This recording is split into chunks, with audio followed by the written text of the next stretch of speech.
প্রেগনেন্সির এই ৯টা মাসকে কিন্তু ৩টে ভাগে ভাগ করা হয়েছে। তো প্রথম যে ৩ মাসটা হয় তাকে বলা হয় ফার্স্ট ট্রাইমেস্টার।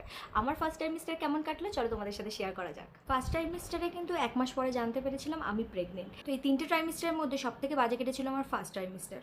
কারণটা হচ্ছে মর্নিং সিকনেস। আমার প্রচণ্ড পরিমাণে মর্নিং সিকনেস হতো। সকালে ঘুম থেকে উঠে ওই ব্রাশের আর পেস্টের গন্ধেতেই আমার সকালেই মুড খারাপ হয়ে যেত, গা গোলাতো খুব বেশি করে। আর তাছাড়া ছিল প্রচুর পরিমাণে হেডেক। খাওয়া দাওয়া একদমই করতে পারতাম না। চিকেনের গন্ধে আমার বমি আসতো, যে কোনো গন্ধে, মানে ডিমের ঝোল খাওয়া পর্যন্ত আমি বন্ধ করে দিয়েছিলাম, এতটাই গন্ধ পেতাম সব খাবার দাবারে। আমার এই ফার্স্ট টাইমস্টারে হার্ডলি বমি হয়েছে কিন্তু ওই ৮ থেকে ১০ বার, খুব একটা বেশি হয়নি। অনেকের আরও বেশি হয় সেটা আমি জানি, কিন্তু আমার প্রচণ্ড গা গোলাতো। রাতে শুতে গেলে প্রচণ্ড মাথা যন্ত্রণা আর পিঠে ব্যথা।